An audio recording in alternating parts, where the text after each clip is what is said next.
आज हमारी current affairs की क्लास है। जो जीएस वन में जो करंट अफेयर्स पूछे जा सकते हैं उनके पर्सपेक्टिव से हम देखते हैं, क्योंकि इंटरनेशनल रिलेशन से जो क्वेश्चंस हैं वो पूछे जाते हैं। तो अभी दुनिया में बहुत कुछ चल रहा है जिसकी वजह से बहुत कुछ हो रहा है, तो वो हम लोग देखते हैं। पहला है middle east crisis and its impact on India. बहुत रिसेंट टॉपिक है, इसीलिए चांसेस हैं कि इस पे क्वेश्चन जो है वो पूछा जा सकता है। तो मिडिल ईस्ट जो है हमारा, वो एक्चुअल में ये वाला जो एरिया है पूरा, उसको हम मिडिल ईस्ट कहते हैं, जिसमें Turkey, Syria, Israel, Jordan, Iraq, Iran, Afghanistan, Bahrain, Saudi Arabia, Kuwait, Qatar, UAE, Oman, Yemen, Egypt, Sudan और लिबिया, ये पूरा का पूरा जो है बेसिकली मेडिटेरेनियन सी, कैस्पियन सी, ब्लैक सी और इधर वाला रीजन जो है, इन सबको Persian gulf, gulf of Aden वाला रीजन जो है, वहां पर हम कहते हैं कि यहाँ पर वाला जो एरिया है इसको मिडिल ईस्ट कहा जाता है, क्योंकि ये वर्ल्ड के मिडिल में एक तरीके से लोकेटेड है। और तो अगर हम मिडिल ईस्ट की बात करें तो इन द रीसेंट टाइम्स हमने देखा है कि यूएस ने और इजराइल ने मिल करके ईरान पर अटैक किया है। क्यों अटैक किया है?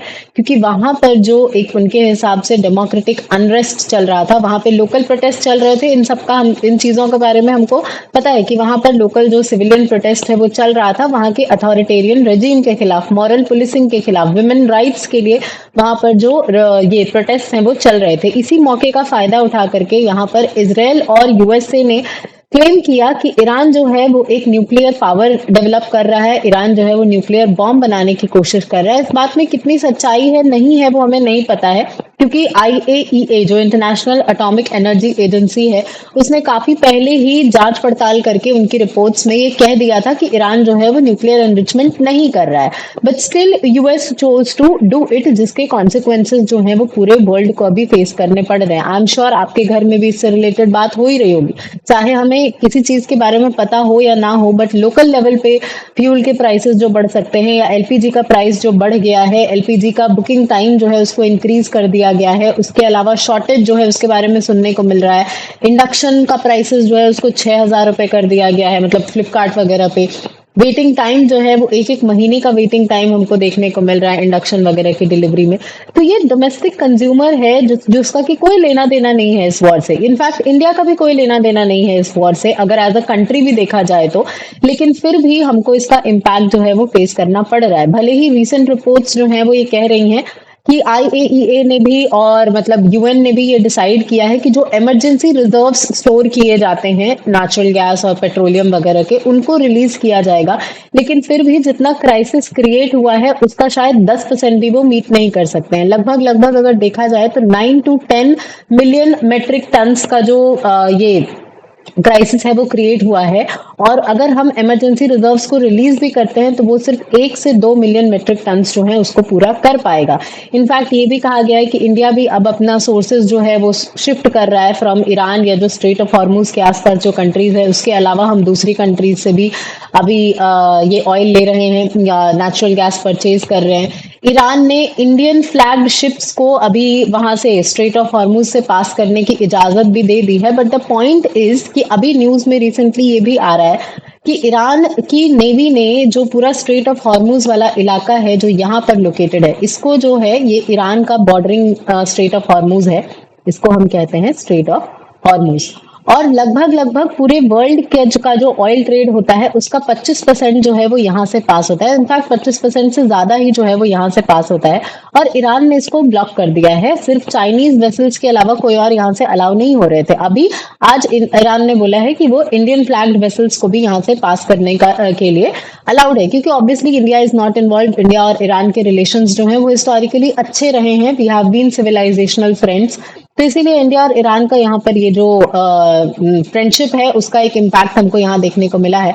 बट द पॉइंट इज कि ईरानियन नेवी जो है वो यहाँ पर, या ईरानियन नेवी आप कह सकते हैं कि उनका जो ये आईसीजी या इस्लामिक कॉप्स गार्ड जिसको कहते हैं, वो जो है वो यहाँ पर माइंस बिछा रही है, स्ट्रेट ऑफ हॉर्मुज में माइंस बिछा रही है। और कई ऐसे शिप्स को जो है वो यूएस नेवी ने या यूएस मिलिट्री ने वहां पर खत्म भी किया है। ऐसे 9-10 शिप्स हैं जिनको कि यहाँ पर खत्म किया गया है। लेकिन अब अभी किसी को भी नहीं पता है कि यहाँ पर और कितने ऐसे माइन वाले शिप हैं जो कि वहां पर ऑलरेडी प्रेजेंट है। तो अगर मान लेते हैं कि कोई भी शिप जो है, जो कमर्शियल व्हीकल यहाँ से पास होता है, उस पर इसका क्या इम्पैक्ट पड़ेगा, इस बात में हमको जो है वो थोड़ा प्रॉब्लम्स हो सकती है, इसीलिए इस रूट को लेना जो है वो अभी खतरे से खाली नहीं है। भले ही आपको वेवर मिले ना मिले, अलाउंस मिले ना मिले, that is a different scenario all together. अगर नहीं मिलता तब तो वो सीधा मार ही देते, लेकिन अभी भी यहाँ पर से आपको निकलना जो है वो पॉसिबल होता हुआ नजर नहीं आ रहा है। तो ऐसे में इंडिया क्या कर सकता है,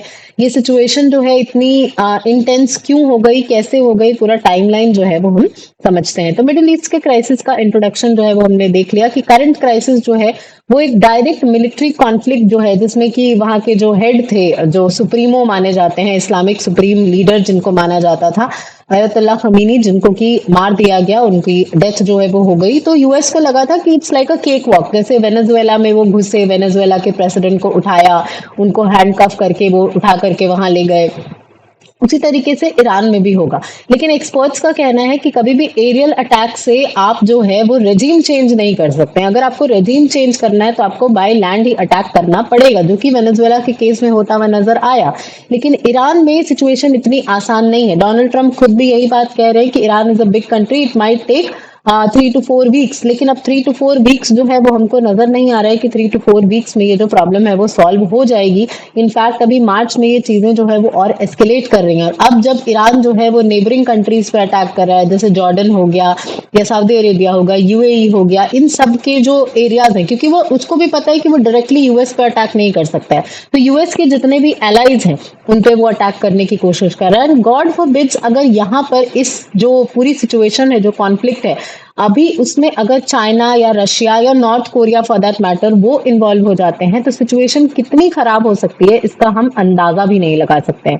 मतलब वर्ल्ड वॉर 3 जो है उसको होने से फिर कोई रोक नहीं पाएगा। तो इंडिया के लिए ये बहुत जरूरी है कि इस सिचुएशन में खास करके अपना एनर्जी डिप्लोमेसी जो है, अपना एनर्जी सिक्योरिटी जो है, उसको हम बरकरार रखें, अपना डायस्पोरा की सेफ्टी, क्योंकि West Asia is a huge area, और वहां पे इंडिया से इंडियन ओरिजिन के बहुत सारे लोग हैं, इंडियन ओरिजिन के भी हैं, एनआरआईज भी हैं, तो और हमारा वहां से बहुत ज्यादा ट्रेड भी होता है। तो एक तरीके से एक ऐसे कॉन्फ्लिक्ट में हम फंस चुके हैं जो कि हमारी नेशनल सिक्योरिटी को भी अफेक्ट करता है और हमारी इकोनॉमिक स्टेबिलिटी को भी अफेक्ट करता है। तो अगर मेजर टाइमलाइन इस वॉर का देखा जाए, इस कॉन्फ्लिक्ट का देखा जाए, तो जून 2025 में एक 12 डे वॉर हुआ था इसराइल और ईरान के बीच में। हैवी मिसाइल स्ट्राइक्स जो है वो देखने को मिले थे, और यूएस स्ट्राइक्स भी हुए थे ईरानियन न्यूक्लियर फैसिलिटीज पे। फिर फेब 28 2026 को स्टार्ट होता है ऑपरेशन एपिक फ्यूरी। देखा जाए तो अभी बहुत ज्यादा टाइम नहीं हुआ, अभी 15 दिन भी नहीं हुए हैं, लेकिन 15 दिन में ही सिचुएशन जो है वो इतनी खराब हो गई है। मतलब रशिया और यूक्रेन का वॉर जो है वो 4-5 साल से चल रहा है, लेकिन चल रहा है, उससे इतना सिचुएशन खराब नहीं हुआ है, इतना पैनिक जो है वो क्रिएट नहीं हुआ है। बट ईरान और यूएस और इसराइल के बीच में जो चीजें चल रही हैं, उससे ग्लोबल पैनिक का सिचुएशन जो है वो क्रिएट हो रहा है।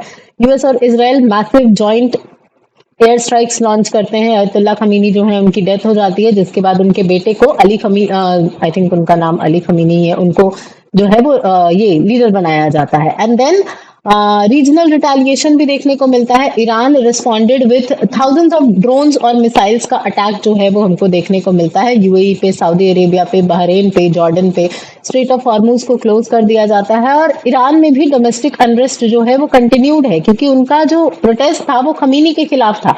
अब अगर खमीनी का बेटा वहां पे लीडर बन जाता है, तो उनके प्रोटेस्ट को जो जो बेसिकली वो सेलिब्रेशन चल रहा था उनका, उसका कोई मतलब नहीं बनता है, क्योंकि वो जो ऑब्वियसली बात है कि वो अपने पिता के ही नक्शे कदम पे चल रहा है, और माना जाता है कि मतलब वो भी एक हार्डकोर इस्लामिस्ट ऑर्थोडॉक्स हैं, तो उनकी पॉलिसीज जो है वो उनसे और ज्यादा स्ट्रिक्ट हो सकती हैं, कुछ लिबरल होने के चांसेस जो है वो नहीं है। अब अगर रीजंस की बात की जाए कि ये क्यों हुआ, तो सबसे पहले तो न्यूक्लियर ब्रेकआउट फियर्स, मतलब बेसिकली अगर देखा जाए तो 2014 में ओबामा जो उस टाइम पे यूएस के प्रेसिडेंट थे और ईरान के बीच में एक डील साइन हुई थी, जिसको हम कहते हैं JCPOA, joint comprehensive plan of action. और JCPOA के हिसाब से यूएस जो है वो ईरान को सिविल पर्पसेस के लिए न्यूक्लियर एनर्जी इस्तेमाल करने की इजाजत जो है वो देता है, बशर्ते मतलब यूएस क्यों इजाजत देता है, क्योंकि obviously US is a powerful country, बशर्ते कि ईरान जो है वो न्यूक्लियर एनरिचमेंट ना करे, यूरेनियम एनरिचमेंट ना करे और न्यूक्लियर बॉम्ब्स बनाने की कोशिश ना करे, तब तक ईरान से यूएसए को कोई दिक्कत नहीं रहेगी। ये पीस डील जो है वो साइन होती है, joint comprehensive plan of action between Obama and Iran. लेकिन फिर एज दे से Donald Trump comes into action और वो जेसीपीओए से पुल आउट कर जाते हैं। बेसिकली ओबामा टाइम की जितनी भी डील्स थी उसमें उनको कुछ खास इंटरेस्ट था नहीं, वो धीरे धीरे एक एक करके सबसे पुल आउट कर रहे थे और वो जेसीपीओए से भी पुल आउट कर जाते हैं। And one fine day he realises कि ईरान जो है वो यूरेनियम एनरिचमेंट कर रहा है। मतलब बेसिकली उनका कहना था कि उनको ऐसा फील हुआ कि ईरान ईरान जो है वो यूरेनियम एनरिचमेंट कर रहा है, न्यूक्लियर हेजिंग कर रहा है और वो वेपन्स जो है वो बना सकता है। तो उनको डर था कि ईरान भी अगर एक न्यूक्लियर पावर बन जाएगा तो मिडिल ईस्ट जो है वो ईरान के कंट्रोल में आ जाएगा। अभी अगर देखा जाए तो इसराइल के अलावा वो भी इसराइल का भी फिक्स नहीं है, मतलब ऐसा कहता नहीं है, जो डेटा है वो नहीं कहता है, लेकिन ऐसा प्रोजेक्टेड है कि इसराइल के पास अपना खुद का न्यूक्लियर पावर है। बाकी किसी भी कंट्रीज के पास जो यहाँ पर है उनके पास अपना खुद का न्यूक्लियर पावर नहीं है एक्सेप्ट फॉर पाकिस्तान। तो पाकिस्तान में इतना नहीं है कि वो स्ट्रेट ऑफ हॉर्मुज जो है वो ब्लॉक कर सकते हैं, लेकिन ईरान अगर यहाँ पर न्यूक्लियर पावर बन जाता तो पूरे के पूरे ये जो पर्शियन गल्फ वाला एरिया है, कैस्पियन सी वाला एरिया है, मिडिल ईस्ट वाला एरिया है, यहाँ पर ईरान का कंट्रोल जो है वो हो जाता है, जो कि यूएस कभी भी नहीं होने देना चाहता था। तो इस वजह से यहाँ पर ये जो डील है वो साइन होती है और इस डील से जब Obama sorry Donald Trump pull out करते हैं उसके बाद हम देखते हैं कि यूएस और इसराइल की जो पॉलिसी है वो धीरे धीरे करके चेंज हो जाती है। ये अभी ये वॉर इतना ज्यादा एस्केलेट हो गया है, इसके पहले भी इनके बीच में एक्सचेंजेस जो है वो होते रहे हैं। Explicit shift in US and Israeli strategy towards including regime change in Tehran to permanently dismantle the axis of resistance. Axis of resistance जो है वो पूरा ईरान, हुथीज और हमास इन सब का जो ग्रुप है, मतलब हिजबुल्ला इन सब का जो ग्रुप है उसको कहा जाता है। And then weakening the proxies. आप लास्ट टाइम हमने 2023-24 के टाइम पर देखा था कि गाजा वॉर जो है वो हुआ था, जिसमें ईरान के जो रीजनल एलाइज थे हमास और हिजबुल्ला, जिसकी वजह से इसराइल और ईरान के बीच में लड़ाई हुई थी, वो हुआ था। और यहाँ पर स्ट्रैटेजिक मिसकैलकुलेशन जो है वो देखने को मिलता है कि the belief that Iran's internal protests in early 2026 made it vulnerable to a decapitation strike without a prolonged regional war। मतलब डोनाल्ड ट्रंप और बेंजामिन नेतन्याहू दोनों को ये लगा था कि क्योंकि ईरान इंटरनली बहुत वीक हो चुका है तो वहां पर रेजिम चेंज जो है वो बहुत आसान हो जाएगा, लेकिन ऐसा कुछ होते हुए नजर नहीं आ रहा है। अब इसका इंडिया पे क्या इम्पैक्ट है? ग्लोबल लेवल पे भी इसका बहुत ज्यादा इम्पैक्ट है, लेकिन इंडिया पे इम्पैक्ट हमारे लिए ज्यादा इंपॉर्टेंट हो जाता है। पहली तो एनर्जी सिक्योरिटी की, स्ट्रेट ऑफ हॉर्मूज अगर क्लोज हो जाता है या स्ट्रेट ऑफ हॉर्मूज को मिलिटराइज कर दिया जाता है, उसको माइन कर दिया जाता है, तो इंडिया का लगभग लगभग 40 से 50% ऑफ क्रूड इंपोर्ट्स जो है वो रिस्क पर आ जाते हैं। Qatar's declaration of force majeure on LNG has also hit India's gas dependent industries कि वहां पर वो LNG का जो एक्सपोर्ट है उसको वो अभी कम करने की बात कर चुके हैं। कतर जो है वो उसको कम करने की बात कर चुका है। देन इकोनॉमिक इन्फ्लेशन, जाहिर सी बात है कि अगर क्रूड ऑयल या नेचुरल गैस जो है वो आपके यहाँ नहीं आएगा तो जो एग्जिस्टिंग क्रूड ऑयल है, एग्जिस्टिंग नेचुरल गैस है, उसका डिमांड जो है वो बढ़ेगा, या फिर आपको ज्यादा पैसे दे करके लाना पड़ेगा तो उसका भी डिमांड, उसका जो प्राइस है वो बढ़ेगा। तो करंट अकाउंट डेफिसिट पर हमको इम्पैक्ट देखने को मिल सकता है। डायस्पोरा, ओवर 9 मिलियन इंडियंस जो है वो गल्फ रीजन में रहते हैं और अगर फुल स्केल वॉर होता है तो इसका सिचुएशन बहुत ज्यादा खराब हो सकता है, इसका मतलब इस पर इम्पैक्ट बहुत ज्यादा खराब हो सकता है। ट्रेड रूट्स की अगर बात की जाए तो इंडिया का यहाँ पे चाबहार पोर्ट है, चलो इंडिया ने उस पर अपना मतलब जो है धीरे धीरे करके हमने उससे एंगेजमेंट जो है वो कम कर दिया था, but still it is important for India. उसके बाद आईएमईसी है, आईएनएसटीसी है, ये सब हमारे लिए बहुत ज्यादा इंपॉर्टेंट है और ये सब अभी जो है सस्पेंड किए जा चुके हैं। मैरीटाइम सिक्योरिटी के हिसाब से अगर देखा जाए तो मर्चेंट शिपिंग पे जो अटैक्स हो रहे हैं in the Arabian sea have force the Indian navy to increase patrols. हमने देखा था कि उस दिन इवन ईरानियन नेवी के भी एक शिप पे जो अटैक है वो हुआ था। तो ये कहीं ना कहीं हमारा मैरीटाइम इंश्योरेंस और ऑपरेशंस इन सब का भी जो कॉस्ट है वो इंक्रीज कर देता है। Then diplomatic tight rope, India must balance its strategic partnership with Israel and US against its critical allies with the Arab world and its residual interest in Iran. हमारे लिए दोनों इंपॉर्टेंट है, US हो, Israel हो, Iran हो, हमारे लिए दोनों इंपॉर्टेंट है। क्यों इंपॉर्टेंट है? क्योंकि यूएस और इसराइल के साथ हम टेक्नोलॉजी, जो इमर्जिंग टेक्नोलॉजीज हैं उनमें बहुत ज्यादा पार्टनरशिप कर रहे हैं और ईरान के साथ हमारा जो एलएनजी, एलपीजी और या फिर ऑयल, इन सब को लेकर के पार्टनरशिप हमेशा से रही है। भले इन द रिसेंट टाइम्स हमने कम कर दिया हो, लेकिन वो हमारे लिए आज भी इम्पोर्टेंट है।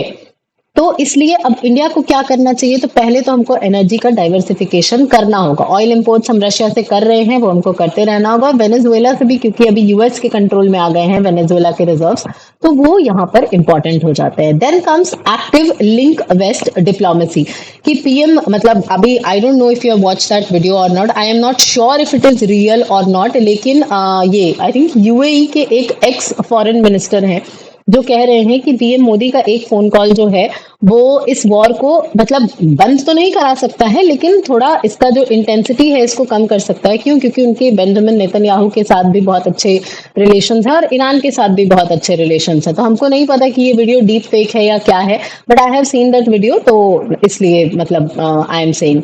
तो PM Modi personal rapport with the leaders वो हमने देखा भी है अभी रिसेंटली बेंजामिन नेतन्याहू के साथ, जो भी चीजें मतलब अभी वो मिलने गए थे और जितना उनके बीच में फ्रेंडशिप जो है वो देखने को मिली। सऊदी अरेबिया, यूएई, ओमान, इन सबको साथ में लेकर के बैठ करके बात करके मामले को सुलझाया जा सकता है। देन मैरिटाइम हमको सिक्योरिटी जो है उसको बढ़ाना होगा। मैरिटाइम एस्कॉर्ट ऑपरेशन, जो ऑपरेशन संकल्प जैसे हमने लॉन्च किया है यहाँ पर, इसको जो ये इंडियन फ्लैग मर्चेंट वेसल्स हैं उनको प्रोटेक्ट करने के लिए। उसके बाद non combatant evacuation readiness, Indian air force और नेवी दोनों को प्रिपेयर्ड रहना होगा कि अगर लार्ज स्केल इवैक्यूएशन करना पड़ जाए इस रीजन से तो वो हम कर सकते हैं। डी एस्केलेशन के लिए हमको एडवोकेट करना होगा कि global south initiative at the UN हम लेकर के आ सकते हैं ताकि एक सीज फायर जो है उसको हम कॉल आउट कर सकें। And last is strategic stock filing, हम अपना जो स्ट्रेटेजिक पेट्रोलियम रिजर्व्स है उसको हमको भरना होगा, ज्यादा भरना होगा कि अगर 2-3 महीने का भी हमारे पास अगर शॉर्टेज होता है तो उसको पूरा किया जा सके। The 2026 Middle East crisis is no longer a peripheral issue for New Delhi. It is domestic, economic and security emergency.